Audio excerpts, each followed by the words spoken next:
Salut! Dans cette vidéo, je vous propose de pratiquer les temps de la langue française avec un conte des frères Grimm intitulé Le Prince Grenouille.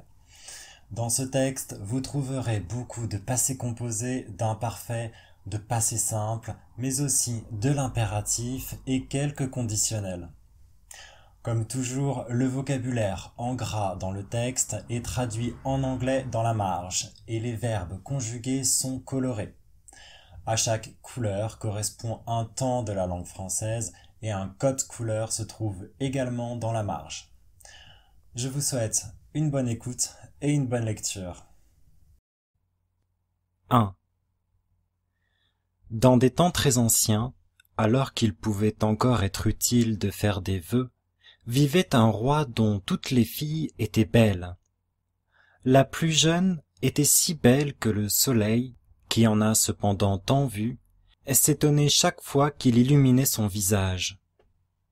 Non loin du château du roi, il y avait une grande et sombre forêt, et, dans la forêt, sous un vieux tilleul, une fontaine. Un jour qu'il faisait très chaud, la royale enfant partit dans le bois et s'assit au bord de la source fraîche. Et comme elle s'ennuyait, elle prit sa balle en or, la jeta en l'air et la rattrapa. C'était son jeu favori. Il arriva que la balle d'or, au lieu de revenir dans sa main, tomba sur le sol et roula tout droit dans l'eau. La princesse la suivit des yeux, mais la balle disparut. La fontaine était si profonde qu'on n'en voyait pas le fond. La jeune fille se mit à pleurer de plus en plus fort. Elle était inconsolable. Comme elle gémissait ainsi, quelqu'un lui cria. « Pourquoi pleures-tu, princesse, si fort qu'une pierre s'en laisserait attendrir ?» Elle regarda autour d'elle pour voir d'où venait la voix et aperçut une grenouille qui tendait hors de l'eau sa tête grosse et affreuse. « Ah, c'est toi, vieille barboteuse, » dit-elle.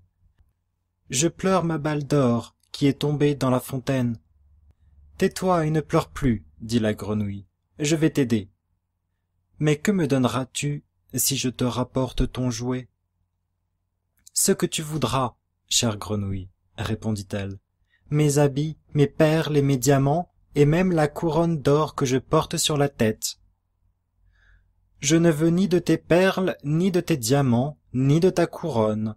Mais si tu acceptes de m'aimer, si tu me prends comme compagne et camarade de jeu, si je peux m'asseoir à ta table à côté de toi, manger dans ton assiette, boire dans ton gobelet et dormir dans ton lit, si tu me promets tout cela, je plongerai au fond de la source et te rendrai ta balle. »« Mais oui, dit-elle, je te promets tout ce que tu veux, à condition que tu me retrouves ma balle. » Elle se disait, elle vit là, dans l'eau, avec les siens et Coas, comment serait-elle la compagne d'un être humain? 2. Quand la grenouille eut obtenu sa promesse, elle mit la tête sous l'eau, plongea et, peu après, réapparut en tenant la balle entre ses lèvres. Elle la jeta sur l'herbe. En retrouvant son beau jouet, la fille du roi fut folle de joie. Elle le ramassa et partit en courant. « Attends, attends !» cria la grenouille. « Emmène-moi. Je ne peux pas courir aussi vite que toi. » Mais il ne lui servit à rien de pousser ses quoi, aussi fort qu'elle pouvait. La jeune fille ne l'écoutait pas. Elle se hâtait de rentrer à la maison et bientôt la pauvre grenouille fut oubliée. Il ne lui restait plus qu'à replonger dans la fontaine.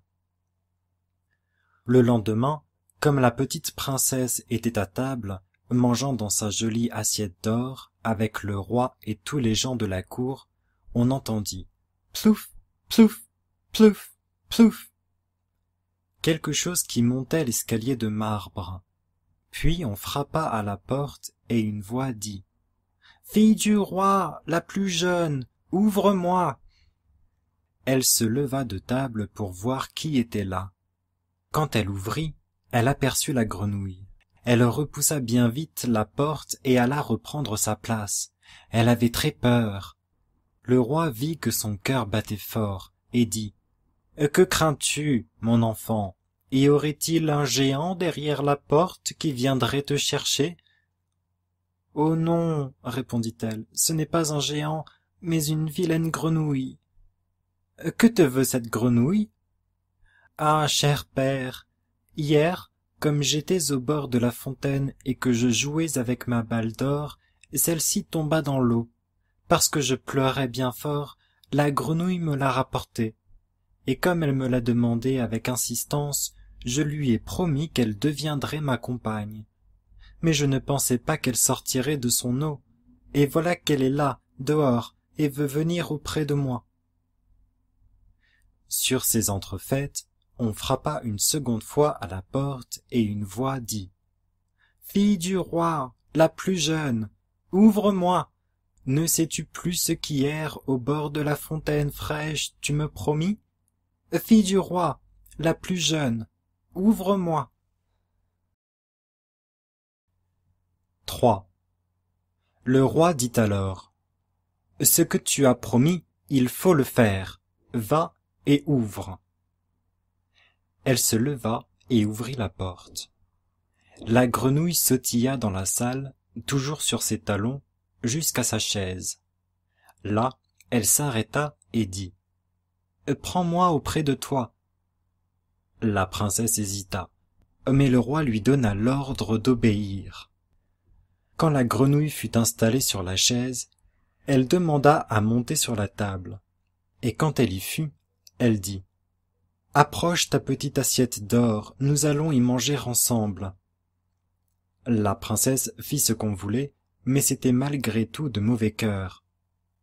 La grenouille mangea de bon appétit. Quant à la princesse, chaque bouchée lui restait en travers de la gorge. À la fin, la grenouille dit « J'ai mangé à satiété, maintenant je suis fatiguée.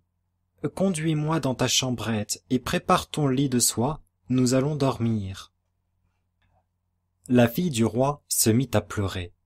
Elle avait peur du contact glacé de la grenouille et n'osait pas la toucher. Et maintenant, elle allait dormir dans son joli lit bien propre. Mais le roi se fâcha et dit « Tu n'as pas le droit de mépriser celle qui t'a aidé quand tu étais dans le chagrin. » La princesse saisit la grenouille entre deux doigts, la monta dans sa chambre et la déposa dans un coin.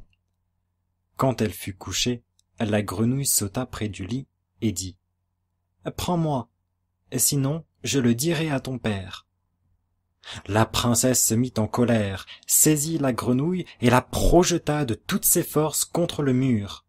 « Comme ça, tu dormiras, affreuse grenouille. »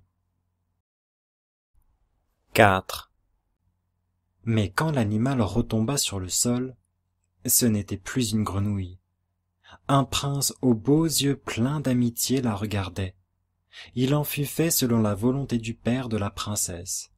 Il devint son compagnon aimé et son époux. Il lui raconta qu'une méchante sorcière lui avait jeté un sort et la princesse seule pouvait l'en libérer. Le lendemain, ils partiraient tous deux pour son royaume.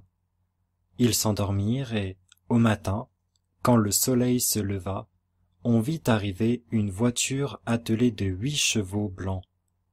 Ils avaient de blancs plumets sur la tête, et leur harnais était d'or.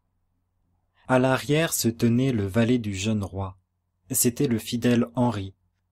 Il avait eu tant de chagrin quand il avait vu son seigneur transformé en grenouille qu'il s'était fait bander la poitrine de 3 cercles de fer pour que son cœur n'éclatât pas de douleur. La voiture devait emmener le prince dans son royaume. Le fidèle Henri l'y fit monter avec la princesse et s'installa de nouveau à l'arrière, tout heureux de voir son maître libéré du mauvais sort. Quand ils eurent roulé pendant quelque temps, le prince entendit des craquements derrière lui, comme si quelque chose se brisait. Il tourna la tête et dit « Henri, est-ce l'attelage qui brise ses chaînes ?»« Eh non, Seigneur, ce n'est pas la voiture, mais de mon cœur l'une des ceintures. car j'ai eu tant de peine quand vous étiez dans la fontaine, transformée en grenouille vilaine. » Par deux fois encore, en cours de route, on entendit des craquements, et le prince crut encore que la voiture se brisait. Mais ce n'étaient que les cercles de fer du fidèle Henri, heureux de voir son seigneur délivré.